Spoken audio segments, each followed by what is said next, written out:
Hello friends, ബ്രോഡാഡ് വിത്ത് ഫാമിലിയുടെ പുതിയൊരു വീഡിയോയിലോട്ട് സ്വാഗതം. ചൂലും സാധനങ്ങളായിട്ടുള്ള വരവ് കണ്ടാൽ തന്നെ അറിയണ്ടാവുമല്ലോ, ഇന്നിപ്പോ ഒരു ക്ലീനിങ് ഡേ ആണ്. 2-3 ആഴ്ച ഗ്യാപ്പിലൊക്കെയാണ് കേട്ടോ ഫുൾ ഡീപ്പ് ക്ലീനിങ് ചെയ്യാറുള്ളത്. അതും വീട് ഫുള്ളായിട്ട് ഒരു ദിവസം കൊണ്ട് തീരെയുമില്ല. ഒരു ദിവസം മുകളിലും ഒരു ദിവസം താഴെയുമൊക്കെ ആയിട്ടാണ് ചെയ്യാറുള്ളത്. സത്യത്തിൽ രാവിലെ മുതൽ വൈകുന്നേരം വരെ കണ്ടിന്യൂസ് ആയിട്ട് ചെയ്യുകയാണെങ്കിൽ ഒറ്റ ദിവസത്തിൽ തന്നെ തീർന്നു കിട്ടായിരിക്കും. പക്ഷേങ്കിൽ ചെറിയ മോനുള്ളതുകൊണ്ട് ഇപ്പൊ കുറച്ചായിട്ട് അങ്ങനെ കണ്ടിന്യൂസ് ആയിട്ട് വൈകുന്നേരം വരെ നിൽക്കലൊന്നും നടക്കാറില്ല. പിന്നെ വിഷ്ണു ഒക്കെ ഹെൽപ്പിനുണ്ടെന്നുണ്ടെങ്കിൽ ഒരുമിച്ച് അങ്ങനെ തീർന്നു പോവുകയും ചെയ്യും. ഹെൽപ്പ് ചെയ്യാനായിട്ട് ഒരു ചേച്ചി പറഞ്ഞ ദിവസങ്ങളിൽ ഒരു ദിവസത്തിൽ തന്നെ ഫുള്ളായിട്ട് തീരാറുണ്ട്. ഞാനും കൂടെ നിൽക്കാറുള്ളത് കൊണ്ട് ഇപ്പൊ ആ ചേച്ചിക്ക് സ്ഥിരമായിട്ട് പോകുന്ന കുറച്ച് വീടുകളുണ്ട്. നമ്മൾ ഇടയ്ക്കൊക്കെയാണല്ലോ വിളിക്കാറുള്ളത്. അപ്പൊ അവർക്ക് ഗ്യാപ്പ് ഇല്ലാത്തത് കൊണ്ട് വീട്ടിലാണെച്ചാൽ നല്ല പൊടിയും പിടിച്ചിട്ടുണ്ട്. അപ്പൊ എന്തായാലും ഞാൻ ഒറ്റയ്ക്ക് തന്നെ ചെയ്യാന്ന് വിചാരിച്ച ആ പരിപാടിക്ക് നിന്നതാ. മോളിൽ നമുക്ക് 2 റൂമാണേ ഉള്ളത്. ഒന്ന് നമ്മളുടെ ബെഡ്റൂമും പിന്നെ മോൻ്റെ സ്റ്റഡി റൂം പോലുള്ള ഒരു കുഞ്ഞു റൂമുമാണ്. അതിനകത്താണെന്നുണ്ടെങ്കിൽ ഇല്ലാത്ത സാധനങ്ങളില്ല. അടുക്കള കഴിഞ്ഞാൽ പിന്നെ ക്ലീൻ ചെയ്യാൻ ഏറ്റവും കൂടുതൽ സമയം എടുക്കുന്നത് അവൻ്റെ റൂം തന്നെയാണ്. കുറേ ടോയ്സുകളും ഇതേപോലെ ബുക്സും സാധനങ്ങളൊക്കെ അടുക്കി പെറുക്കി വെച്ചിരിക്കുന്നതുകൊണ്ട് അതെല്ലാം ക്ലീൻ ചെയ്തെടുക്കണം എന്നുണ്ടെങ്കിൽ ഒരുപാട് സമയം എടുക്കാറുണ്ട്. ബെഡ്റൂമിൽ പിന്നെ കാര്യമായിട്ട് സാധനങ്ങളൊന്നും അങ്ങനെ മാറ്റാനുണ്ടായിരുന്നില്ല. പുറത്ത് നമ്മൾ അങ്ങനെ ഒന്നും വെക്കാറില്ല. അതെല്ലാം ഷെൽഫിനകത്താണ്. പിന്നെ ഒരു ഡ്രസ്സിംഗ് ടേബിളും കട്ടിലും മാത്രമാണ് ഉള്ളത്. അതുകൊണ്ട് തന്നെ പില്ലോ എടുത്ത് ഇവിടെ ഹാളിൽ ഒരു സോഫിൻ്റെ മുകളിൽ കൊണ്ടുപോയിട്ടുണ്ട്. പിന്നെ മോൻ്റെ ബുക്സ് വെക്കുന്ന സ്റ്റാൻഡൊക്കെ അവൻ തന്നെ ക്ലീൻ ചെയ്ത് വെക്കാറുണ്ട് ഇടയ്ക്കൊക്കെ. എന്നാലും ഇങ്ങനെ ഡീപ്പ് ക്ലീനിങ് ചെയ്യുന്ന ദിവസങ്ങളിൽ ഞാനും എൻ്റെതായ രീതിക്ക് ഒന്ന് ക്ലീൻ ചെയ്ത് എല്ലാം അടുക്കി പെറുക്കി വെക്കും. ആദ്യം തന്നെ സ്റ്റാൻഡിലുണ്ടായിരുന്ന സാധനങ്ങളെല്ലാം എടുത്ത് മാറ്റിയിട്ട് അത് നല്ല രീതിക്ക് ഒന്ന് തുടച്ചെടുത്തിട്ടുണ്ട്. പിന്നെ അതിനകത്ത് ഉണ്ടായിരുന്ന സാധനങ്ങളും ചെറിയ രീതിക്ക് പൊടിയൊക്കെ ഉണ്ടായിരുന്നതുകൊണ്ട് അതൊന്ന് തട്ടിയെടുത്തിട്ട് ഇതേപോലെ തന്നെ നീറ്റായിട്ട് വീണ്ടും ഒന്ന് അടുക്കി പെറുക്കി മാറ്റി വെച്ചു. അടുക്കള ക്ലീൻ ചെയ്യുമ്പോൾ നമുക്ക് ഷെൽഫിൽ പാത്രങ്ങളും സംഭവങ്ങളൊക്കെ ആയിട്ട് ഒരുപാട് മാറ്റാനും ക്ലീൻ ചെയ്യാനൊക്കെ ഉണ്ടാവുമല്ലോ. അതേപോലെ തന്നെയാണ് ഈ റൂമിലും. ഇനിയിപ്പോൾ ദാ ബുക്സിൻ്റെ കാര്യങ്ങൾ കഴിഞ്ഞപ്പോൾ അടുത്തത് ഈ ടോയ്സിൻ്റെ സെക്ഷനാണ്. ഇത് മാത്രമല്ല, ഇതിൻ്റെ അകത്തൊരു കുഞ്ഞു ഷെൽഫുണ്ട്. അതിനകത്തും ഇതുപോലെ നിറച്ച് വെച്ചിട്ടുണ്ട്. ആ സൈഡിൽ നിന്ന് ഞാൻ തുറക്കാറേ ഇല്ല. അതൊക്കെ അവൻ തന്നെയാണ് വൃത്തിയായി അടുക്കി പെറുക്കി വെക്കാറുള്ളത്. ഇനിയിപ്പോൾ ഇതൊക്കെ എത്ര അടുക്കി പെറുക്കി ഒതുക്കി വെച്ചാലും ചെറിയ ആളുണ്ടല്ലോ, അവൻ ആ റൂമിലോട്ടൊന്ന് കയറി ചെന്നാൽ ആന കരിമ്പൻകാട്ടിൽ കയറിയ പോലെയാണ് അവിടെ ചെയ്തു വെക്കൽ. മോൻ്റെ റൂമിലത്തെയും നമ്മുടെ ബെഡ്റൂമിലത്തെയും സാധനങ്ങളെല്ലാം എടുത്ത് ആ കുഞ്ഞു ഹാളിലേക്ക് ഇട്ട ശേഷമാണ് പിന്നെ ജനലിലുള്ള പൊടികളെല്ലാം തട്ടിവിടാൻ നിന്നത് കേട്ടോ. ഈ നെറ്റ് കൊണ്ട് ഇട്ടതുകൊണ്ട് പൊടി തട്ടുന്നത് ഒരു ടാസ്ക് തന്നെയാണ്.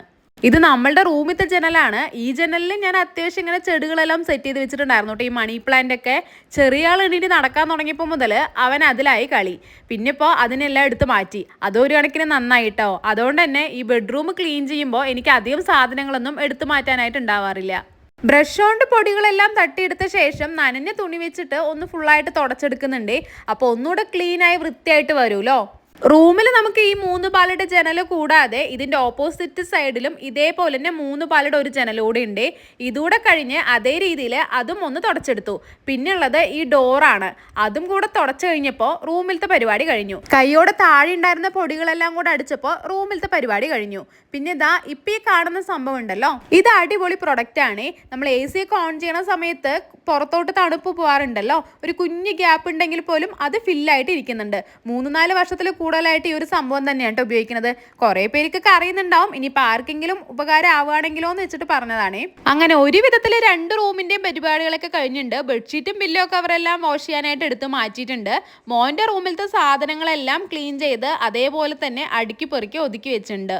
കൂടെ തന്നെ നമ്മൾ ആദ്യം ചെയ്തിരുന്നത് ഈ ജനലിലുണ്ടായിരുന്ന ചെടികളെല്ലാം എടുത്ത് പുറത്ത് വെച്ചതാണല്ലോ. അതും ഒരു നനഞ്ഞ തുണി വെച്ച് പൊടികളെല്ലാം തുടച്ച് മാറ്റിയിട്ട് കുറച്ച് സമയം വെയിലത്തൊക്കെ വെച്ച ശേഷം ഇതേപോലെ തന്നെ വീണ്ടും ജനലിലേക്ക് എടുത്ത് വെച്ചിട്ടുണ്ട് കേട്ടോ. അതുകൂടെ കഴിഞ്ഞ് നമ്മളുടെ ആ കുഞ്ഞു ഹാളും സ്റ്റെയർ കേസിന്റെ ഭാഗം കൂടെ അടിച്ച് അങ്ങനെ താഴത്തോട്ട് ഇറങ്ങി. പിന്നെ മുകളിലോട്ട് കയറി വന്നത് തുടയ്ക്കാനുള്ള സാധനങ്ങളുമായിട്ടാണ്. 3-4 മിനിറ്റിൽ ക്ലീനിങ് പരിപാടിയെല്ലാം കണ്ടു കഴിഞ്ഞല്ലേ. സത്യത്തിൽ നമ്മൾ രാവിലെ ഒരു 8-8:45 സമയത്ത് തുടങ്ങിയിട്ട് ഇപ്പം ഈ തുടച്ചുകൊണ്ടിരിക്കുന്നത് ഏകദേശം 1 മണി 1:30 സമയത്താണ് കേട്ടോ. ഇനി വേണം കുളിയൊക്കെ കഴിഞ്ഞിട്ട് ഫുഡ് കഴിക്കാനായിട്ട്. ബെഡ്റൂം തുടയ്ക്കാൻ പോകുന്നതിന് മുമ്പേ തന്നെ അവിടെ ഉണ്ടായിരുന്ന മാറ്റ് എടുത്ത് പുറത്തോട്ട് ഇട്ടിട്ട് പുതിയത് കൊണ്ടിടുന്നുണ്ട്. ഇങ്ങനെ ഡീപ്പ് ക്ലീനിങ് ചെയ്യുന്ന ദിവസങ്ങളിലാണ് അതൊക്കെ കഴുകിയിടാറുള്ളത്. പിന്നെ ഈ സൈഡിൽ കാണുന്നത് നമുക്ക് അയൺ ചെയ്യാൻ ഉപയോഗിക്കുന്ന ടേബിളാണ്. അതിലുണ്ടായിരുന്ന തുണി ഞാൻ വാഷ് ചെയ്യാനായിട്ട് മാറ്റിയെടുത്തിട്ടുണ്ട് കേട്ടോ.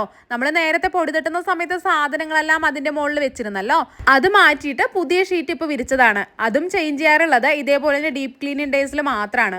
മുകളിൽ റൂമുകളും ഹാളും പുറത്തുള്ള സിറ്റ് ഔട്ടൊക്കെ തുടച്ച ശേഷം അങ്ങനെ സ്റ്റെയർ കേസ് കൂടെ തുടച്ച് താഴോട്ട് ഇറങ്ങി. പിന്നെ കുളിയൊക്കെ കഴിഞ്ഞ് ഭക്ഷണം കഴിക്കലൊക്കെ കഴിഞ്ഞതിന് ശേഷമാണ് മുകളിലോട്ട് കയറി വന്നത്. ആദ്യം തന്നെ ചെയ്തത് ബെഡ്ഷീറ്റ് വിരിക്കലാണ്. മോൻ്റെ റൂമിലും ഇതേപോലെ തന്നെ കുഞ്ഞ് കട്ടിലിട്ടിട്ടുണ്ടല്ലോ, നമ്മൾ മുൻപ് റൂം ടൂർ ചെയ്തിരുന്നു. അതിൽ ബെഡ്ഷീറ്റ് നമ്മൾ ഇതേപോലെ തന്നെ വിരിച്ച് നീറ്റാക്കി വെച്ചിട്ടുണ്ട്. പിന്നെ അയൺ ചെയ്യുന്ന ടേബിളത്തെ തുടയ്ക്കുന്നതിന് മുമ്പേ തന്നെ വിരിച്ച് വെച്ചിരുന്നു. റൂമിലത്തെ ബെഡ്ഷീറ്റും പില്ലോ കവറെല്ലാം വിരിച്ചതോട് കൂടിയിട്ട് ഇന്നത്തെ ക്ലീനിങ് പരിപാടിയുടെ പണികളെല്ലാം ഒരു വിധത്തിൽ അങ്ങോട്ട് തീർന്നു കിട്ടിയിട്ടുണ്ട്. അപ്പൊ നമ്മളുടെ ഇന്നത്തെ കുഞ്ഞു വീഡിയോ ഇഷ്ടപ്പെട്ടാൽ ലൈക്ക് ചെയ്യാൻ മറക്കല്ലേ. കൂടെ തന്നെ നമ്മളുടെ ചാനൽ ആദ്യമായിട്ട് കാണുന്നവരുണ്ടെന്നുണ്ടെങ്കിൽ ഒന്ന് സബ്സ്ക്രൈബ് ചെയ്ത് സപ്പോർട്ട് കൂടെ ചെയ്യണേ. വീണ്ടും മറ്റൊരു വീഡിയോയിൽ കാണും വരേക്കും ബൈ.